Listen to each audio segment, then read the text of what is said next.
Muy bien, entonces nos disponemos en esta mañana preciosa de Shabbat a estudiar la paracha número 13. Ya empezamos con el libro de Shemot o Éxodo, como se traduce al español, pero Shemot significa nombres, ¿sí? Y esta paracha encontramos allí en Éxodo capítulo 1 hasta el capítulo 6:1. Entonces aquí traigo un título y el título que le he puesto es la enseñanza o la sidra del día de hoy, o el tema del día de hoy es cambiando las maldiciones en bendiciones, cambiando las maldiciones en bendiciones, ¿sí? Y tengo aquí el texto base que vamos a estar tratando, es Éxodo capítulo 1, verso 12, ¿sí? Pero antes de leer, vamos a bendecir al Eterno para que nos ayude a entender y a comprender las palabras de la Torah. Baruch ata Adonai Eloheinu melech haolam asher kideshanu bemitzvotav v'tzivanu al divrei Torah. Dice así: pero cuanto más los oprimían, más se multiplicaban y más se extendían. De manera que los egipcios llegaron a temer a los hijos de Israel. Ese es el texto base para la enseñanza que tenemos hoy, que es cambiando las maldiciones en bendiciones, ¿sí? Me he valido también de algunas notas del Rab Jonathan Sachs, ¿sí? De bendita memoria, y espero que pues esto nos ayude a entender más nuestra esencia como judíos que somos y como creyentes, ¿verdad? En el Dios de Israel. Bueno, ya nosotros terminamos el libro de Génesis. En el libro de Génesis, obviamente, termina como con una nota serena, tranquila, ¿no? Dice ahí, Jacob está allí, ¿verdad? En Israel, perdón, en Egipto, encontró a su hijo perdido, la familia se reúne, Joseph perdona a los hermanos, está bajo su protección y bajo su influencia. La familia se asienta en la región de Goshen, una región muy fértil, y ahora tienen, pues, obviamente, sus hogares allí, tienen propiedades, tienen alimento, tienen la protección de Joseph y una buena, o sea, una buena disposición de Faraón o Faraón. Y podríamos decir que era como uno de los momentos mm, más hermosos, o era como una especie de época de oro en la historia de la familia de Abraham, ¿sí? Porque todo pues estaba marchando bien. Pero entonces, como ha ocurrido tantas veces, ¿no? Y sucede cuando ya el pueblo está como cómodo o se ha alcanzado cierto estatus, ¿verdad? De tranquilidad, de comodidad. Dice allí la narrativa, ¿verdad? Que se levantó un nuevo faraón que no conocía a Joseph, ¿sí? Y entonces, pues hubo aquí un cambio en el clima político. Dice allí que pues se empezaron a cuestionar, que el faraón se puso a cuestionar con sus consejeros y la familia pues cae en desgracia. ¿Por qué? Porque el faraón con sus consejeros llegaron al punto de decir, el pueblo o los hijos de Israel son un pueblo numeroso, más numeroso que nosotros y más poderoso. Sí, entonces vemos allí la primera vez que la Torah habla eh, de la familia, ¿verdad? De Jacob, ahora es un pueblo. Sí, es la primera vez donde se encuentra la Torah que se habla de un pueblo, ¿sí? Entonces, allí como que entran en conversación y en consejo y dicen ellos, seamos más astutos, ¿verdad? Contra ellos, no sea que se multipliquen. Y entonces allí entró la operación o el mecanismo de opresión, ¿verdad? Para evitar que ellos siguieran creciendo y siguieran expandiéndose, ¿no? eh, Empieza obviamente el trabajo forzado, que se convirtió posteriormente en esclavitud, y allí hubo un intento de genocidio. Y parece que que esto es como algo que está grabado, grabado en la mente, en la memoria, ¿verdad? En la nefes, en la neshama, o inclusive en el ADN del pueblo judío, ¿sí? Esto queda allí, porque es que ha sucedido y se ha repetido muchas y muchas veces, ¿no? Y pues yo creo que también, obviamente, a que lo estamos repitiendo y lo hemos relatado cada año, ¿sí? Cuando celebramos, por ejemplo, Pesa. Y en una forma como resumida, la repetimos cada día en nuestras plegarias. Y es lo que implica ser judío, ¿sí? Es lo que implica ser judío, reconocer, ¿verdad? De dónde hemos salido, de reconocer esa opresión, reconocer esas dificultades que hemos tenido y cómo nos hemos levantado ante esas adversidades, ¿no? Pero entonces, hay una, ahí siempre va a haber una frase, por decir así, que resalta toda la narración. Dice, pero cuanto más los oprimían, más se multiplicaban y más se extendían, ¿sí? Entonces, claro, nosotros leemos en estos rezos, leemos, ¿verdad?, la salida de Egipto, leemos en el Seder de Pesa también la opresión que tuvimos, todo esto, pero hay algo allí que queda como en la mente, ¿sí? Consciente o inconscientemente. Dice, pero cuanto más los oprimían, más se multiplicaban y más se extendían. Entonces, esto forma parte de ser judío, ¿sí? Forma parte de nuestro ADN, ¿sí? De nuestra génesis, podríamos decir. Entonces, mientras peores se ponen las cosas, más fuertes nos volvemos, ¿sí? Eso es lo que más o menos podemos entender, ¿sí? O comprender de esta frase, ¿sí? Los judíos son el pueblo que no solo sobrevive, sino que prosperan en medio de la adversidad. Eso lo hemos entendido y eso nos ha pasado en la historia. Revisando la historia, eso es lo que siempre ha acontecido. ¿Sí? Prosperamos en medio de qué? De la adversidad, en medio de las contrariedades, en medio de los problemas, de la situación, de las pruebas. Allí que prosperamos. Y la historia judía, pues obviamente no es una simple historia de judíos que soportan catástrofes que de pronto hubieran implicado el fin, ¿no? Lo importante es que después de cada desastre, catástrofe, ¿sí? Los judíos se renuevan, ¿sí? Siempre se renuevan, siempre descubren como una reserva espiritual oculta, ¿no?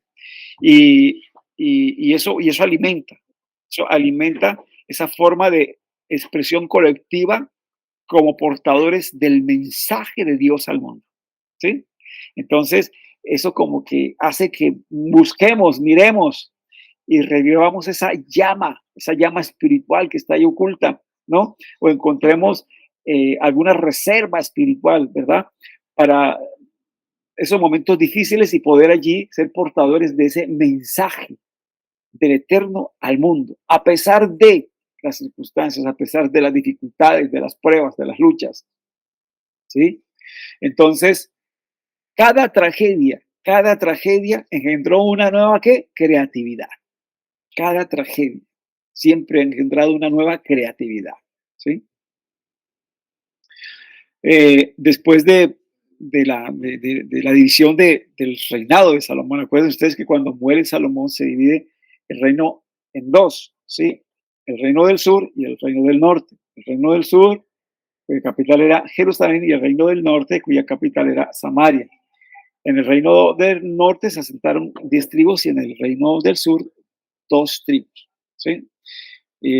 Allí, después de esa división, vinieron los grandes profetas que estuvieron amonestando al pueblo, haciéndolo volver otra vez a la Torá, a la Teshuvá, a esa relación íntima con el Eterno. Y apareció entonces el profeta Amós, Oseas, Isaías, Jeremías, ¿sí?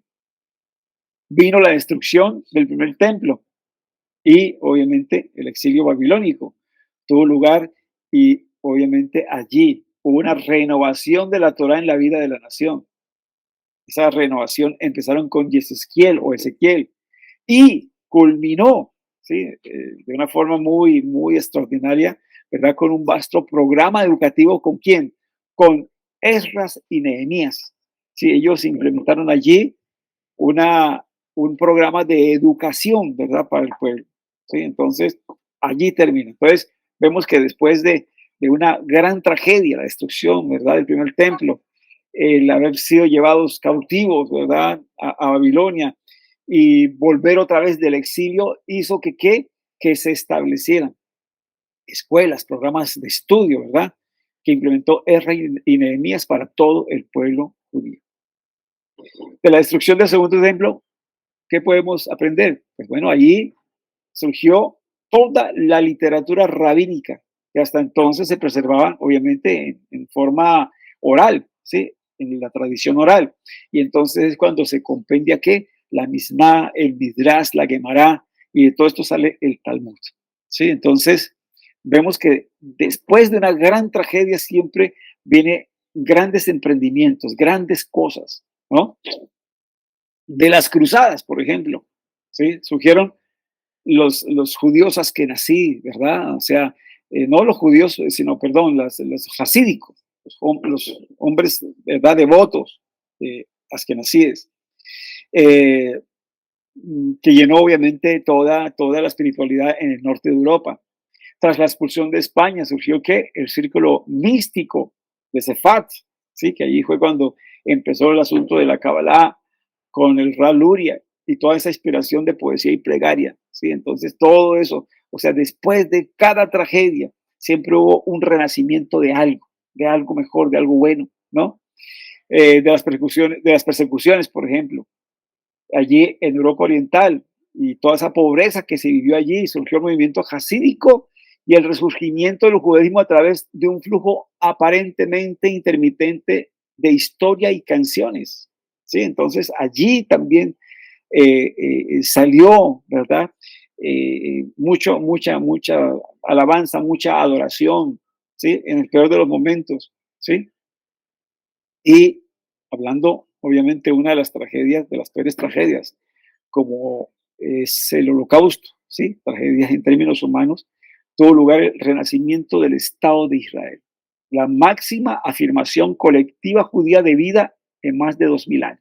¿Sí? Entonces resurge allí el Estado de Israel, se establece el Estado de Israel. ¿Sí?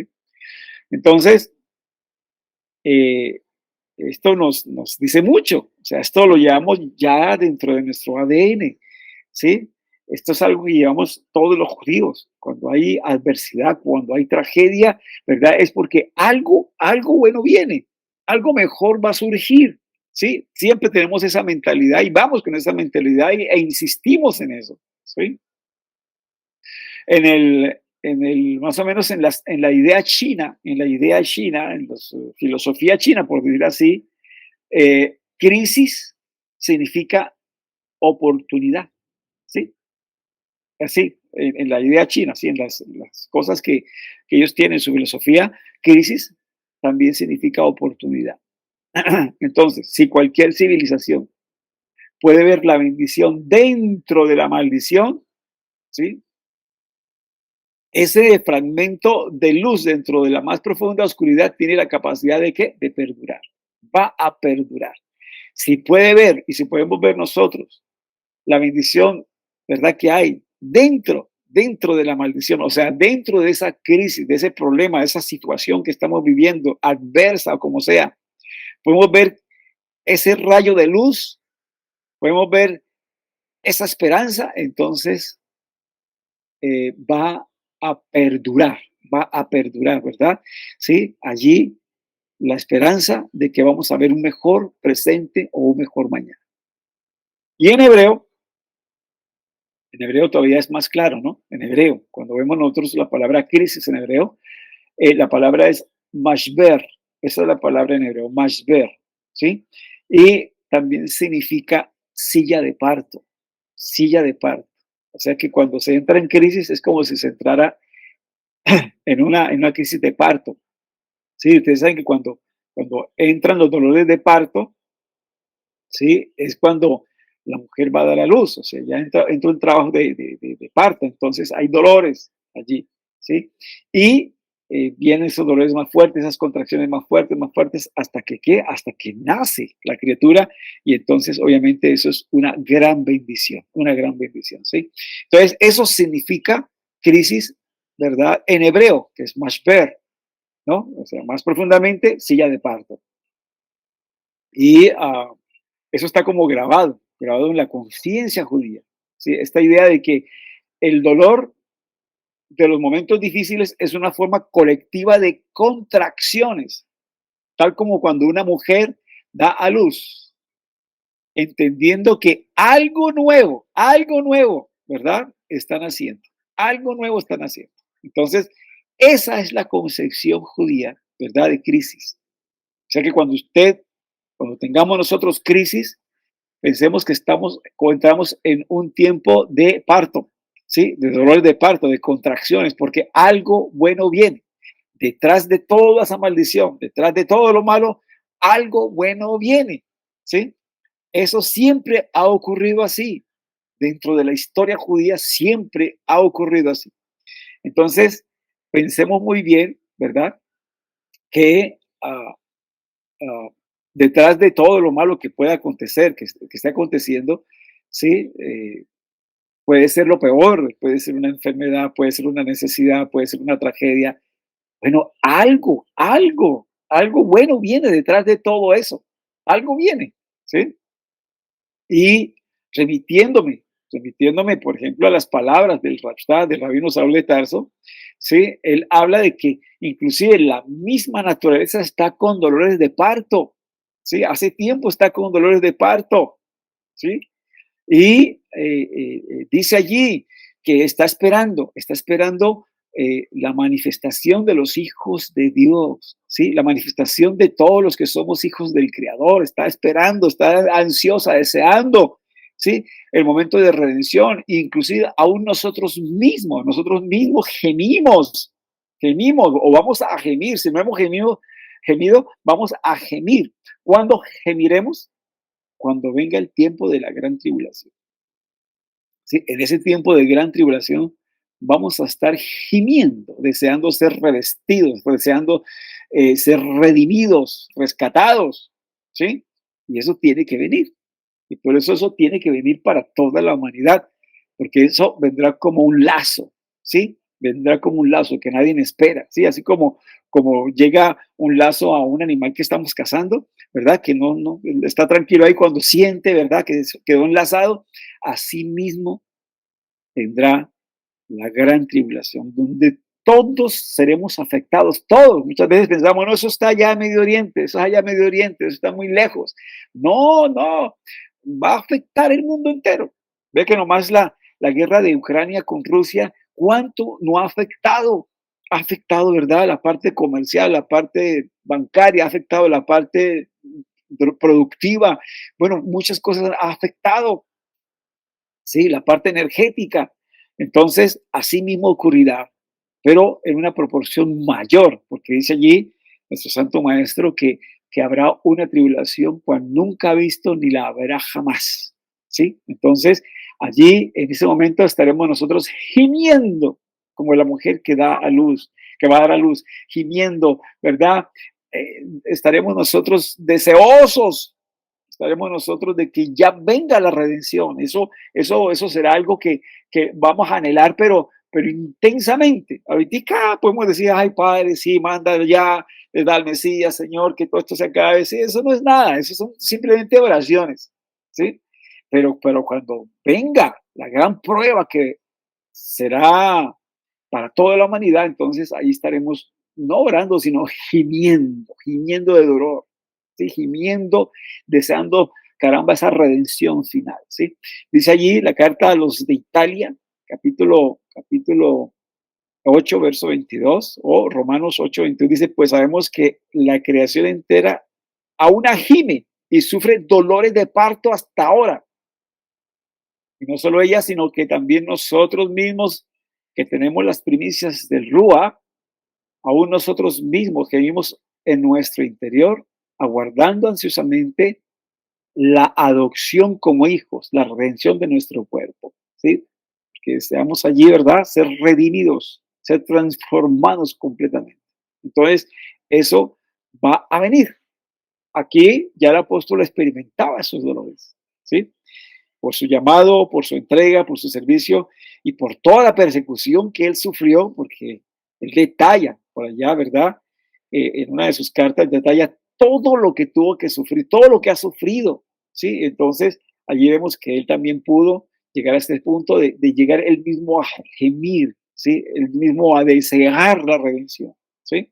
Y nosotros, sinceramente, les digo, no hemos experimentado eso todavía, o sea, eso va a llegar y eso llega cuando estemos nosotros dentro de la gran tribulación. Bien, entonces esta mentalidad es, es la mentalidad de un pueblo que puede decir que mientras más los oprimían, más se incrementaban y más se propagaban. ¿Sí? Entonces parece que ese es el mecanismo de siempre. ¿Sí?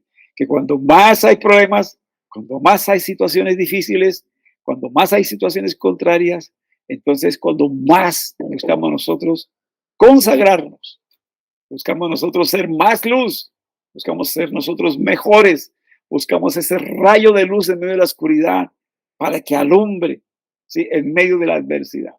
¿Sí? Ese es el ADN que tenemos nosotros. Ahora, si viene una prueba, una lucha, pues es obvio para que nos miremos, es obvio para que investiguemos qué está sucediendo con nuestras vidas, qué quiere el Eterno con nosotros, ¿verdad? Si hemos hecho algo mal, ¿verdad? Porque obviamente las grandes tragedias, eso también habla, ¿no? De cosas que se hicieron mal y que tuvimos que corregir. Y la historia así nos lo enseña. Entonces, ¿de dónde surge esta capacidad judía de transformar la debilidad en fuerza, la adversidad en una ventaja, en la oscuridad en luz? ¿De dónde? ¿De dónde? ¿De dónde surge esto? Ustedes saben que el hombre o uno de los patriarcas que más sufrieron, ¿sí? Fue Jacob precisamente. Jacob, ¿sí? Su vida fue una vida llena de sufrimientos. Por eso cuando se presentó ante el faraón, él dijo, ¿verdad? Él dijo, bueno, pocos y, y más o menos regulares han sido mis años, ¿no? ¿Sí? Imagínense todas esas pruebas. Pensemos nomás en lo siguiente, cuando su hija, Dina, fue violada, fue secuestrada y violada.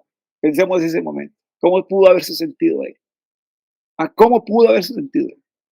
Ahora pensemos cuando sus hijos le dicen, no, Joseph, mire, está aquí está las ropas de Joseph, están ensangrentadas, ¿sí? Seguramente algo pasó y él piensa, sí, alguna bestia lo devoró, quién sabe, y entonces dura allí 22 años de luto, 22 años de luto. Pongámonos a pensar en eso. ¿Ah? Los sufrimientos cuando Simón y Leví mataron a toda esa población por haber secuestrado, haber permitido el secuestro de Dina y la violación de la misma. Cómo él se angustió pensando de que se iban a venir esos pueblos en contra de él y le iban a hacer la guerra. O sea, ¿cuántas angustias no tuvo Jacob?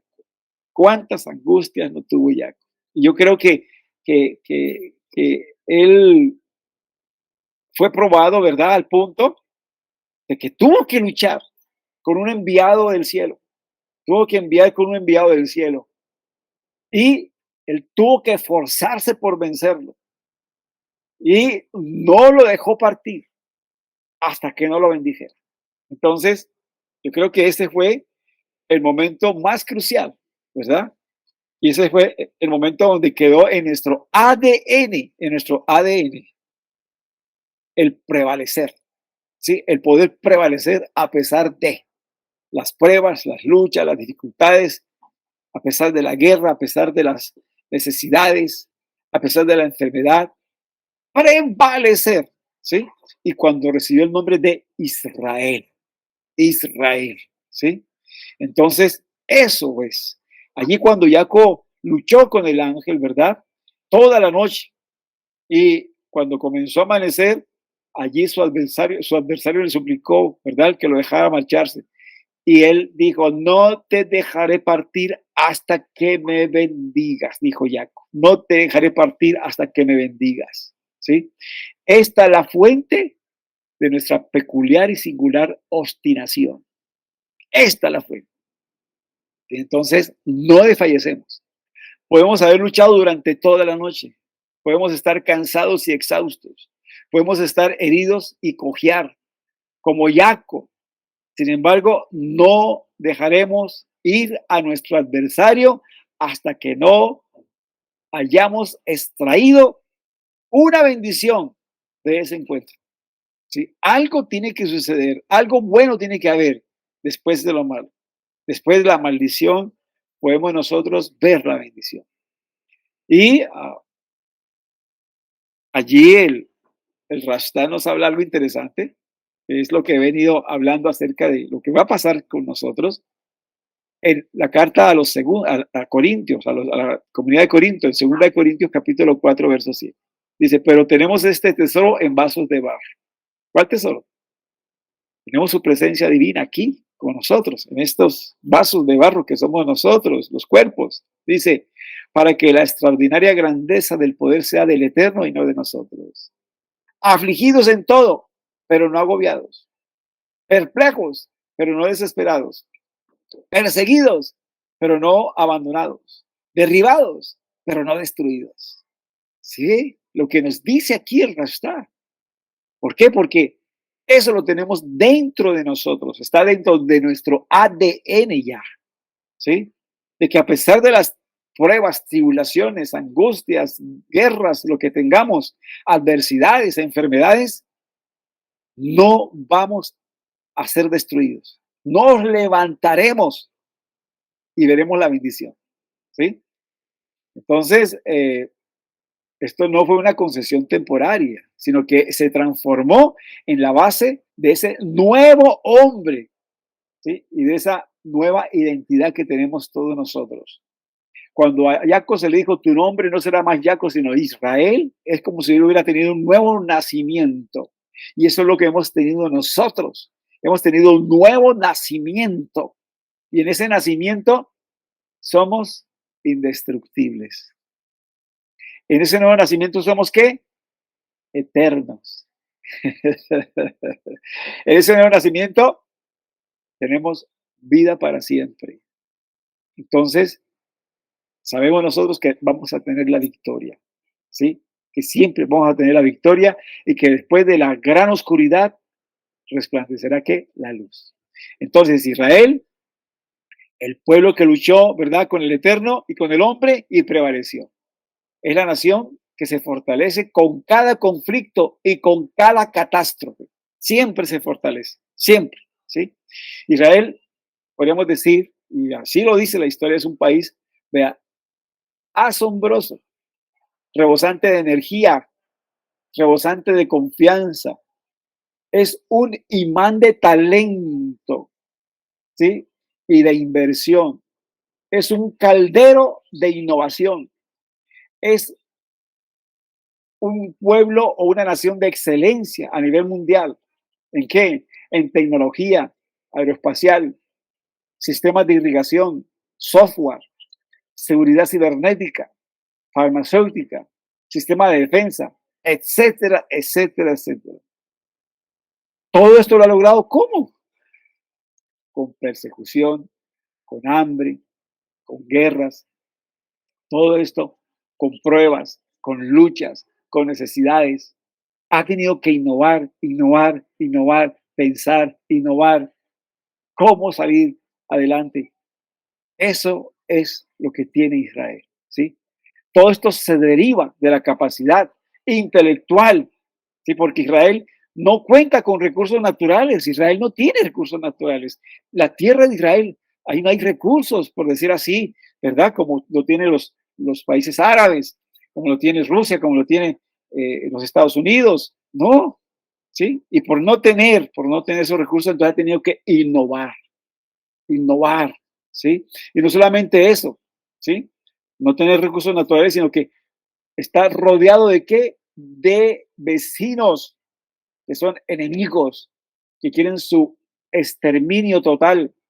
¿sí? Entonces, imagínense, y aquí estamos floreciendo y floreciendo más y floreciendo, ¿sí? El país es una prueba viva del poder del Eterno, del poder de la educación, del poder de la técnica, ¿sí? Del poder de tener ideas, el poder de salir adelante, el poder de tener esa esperanza de que, como dijo allí, ¿verdad? Mordejai le dijo a Esther, le dijo, respiro y liberación vendrá por algún lado. Siempre respiro y liberación vendrá por algún lado. Entonces, eh, en todos los lugares donde los judíos se encuentran, han destacado, ¿sí? Han destacado. Y donde le dieron oportunidad, lo ha hecho, ¿sí? Entonces, esa es la disposición que tiene el judío, ¿sí? La disposición a los emprendimientos. Y eso está escrito allí miles de años en su ADN, en su ADN. Ya está eso ahí escrito, ya está ese potencial allí, ¿sí? Entonces, un elemento clave de ese empuje tiene que ver con la respuesta judía ante la crisis. Esa es la respuesta judía ante la crisis. Es tu respuesta, es mi respuesta. Es la respuesta de todo aquel que cree en el Dios de Israel. ¿Sí? Es una respuesta, ¿verdad? Que siempre tiene positiva ante las adversidades, ante la crisis, ante el problema, ante cualquier situación, ante cada circunstancia adversa. Quienes heredaron la sensibilidad de Jacob, ¿qué sucede? Insisten, insisten, no dejan partir la verdad, no dejan partir al enemigo, no dejan partir al ángel, hasta que ¿qué? Hasta que nos bendiga, hasta que nos bendiga. Y así fue como los judíos, al llegar allí otra vez, ¿verdad? A la Tierra Santa, ¿sí? Buscaron forma de hacer florecer el desierto, ¿sí? Encontraron ahí todos los pasajes áridos, descuidados por todas partes. Empezaron a plantar ¿qué? Árboles, bosques, al enfrentar ejércitos allí, apenas llegamos a la Tierra Santa, por todas sus fronteras. Entonces se desarrollaron técnicas militares que luego se usaron para fines pacíficos. La guerra y el terrorismo nos obligó a desarrollar una experiencia médica y a convertirnos en líderes mundiales para tratar las secuelas y los traumas. Todo eso hemos venido desarrollando. Encontramos la forma de transformar cada maldición en qué? En una bendición, en una bendición. Cada maldición en una bendición. Hay un historiador, el historiador se llama Paul Johnson, y él lo dijo de una forma muy elocuente y traté de resumirlo, ¿sí? Y así dice este historiador, dice, durante 4000 años los judíos demostraron ser no solo grandes sobrevivientes, sino extraordinariamente capaces de adaptarse a las sociedades a las cuales se vieron arrojados y en reunir todas las comunidades humanas que ellos podían ofrecer.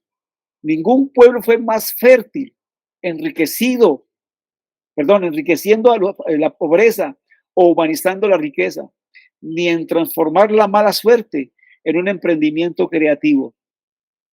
Hay algo profundamente espiritual y sumamente práctico en esta capacidad de transformar los malos momentos de la vida en un estímulo para la creatividad. Es como si lo más profundo, en lo más profundo de nuestro ser hubiera una voz diciendo, estás, perdón, están en esta situación tan mala como es, porque hay que cumplir una tarea, hay que adquirir una habilidad, hay que desarrollar un potencial, hay que aprender una lección, hay que redimir un mal, hay que rescatar una chispa de luz, hay que descubrir una bendición. Siempre estamos allí pensando de esta manera. Y esta parte la resalté porque me gusta mucho, ¿sí? Estás o estamos en esta situación tan mala como es, porque hay que cumplir una tarea, hay que adquirir una habilidad, hay que desarrollar un potencial, hay que emprender una lección, perdón, hay que aprender una lección, hay que redimir un mal, hay que rescatar una chispa de luz, hay que descubrir una bendición. Para eso es entonces. Y me gusta mucho esto porque esta es la realidad. Esta es una gran verdad que tenemos que asumir, ¿sí? Que tenemos que asumir. Entonces, dice allí, hablando lo que dice el Eterno, o sea, acerca de Israel, dice, porque yo te he escogido para dar testimonio a la humanidad de que del sufrimiento pueden surgir grandes bendiciones. Si luchas con ellas suficiente tiempo y tienes fe inquebrantable. ¿Sí? Entonces hay que tener esa fe inquebrantable de que habrá luz por algún lado. Como dijo Mordecai, él dijo, respiro y liberación vendrá por alguna parte. Por alguna forma, el Eterno dará la redención, la salvación, la salida, ¿verdad? A esa situación. ¿Sí? Entonces, en esta época, la época donde sabemos nosotros que hay personas violentas que cometen actos brutales y supuestamente en nombre de la compasión de Dios, el, el pueblo de Dios, Israel, ¿verdad? Está probando cada día de que ese no es el camino del Dios de Abraham. El Dios es el Dios de la vida y de la santidad de la vida. ¿Sí? Debemos entender eso. Con todo esto que ha pasado últimamente, ¿verdad? Con Gaza, con el Hezbollah y con todos los enemigos que se están levantando. Debemos entender que el Eterno es el Eterno de la vida y de la santidad y de la paz. ¿Sí? Y cuando alguien forma parte de ese pueblo,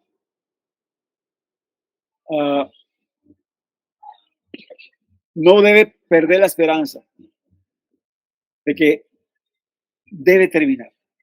De alguna manera deberá terminar. ¿Sí?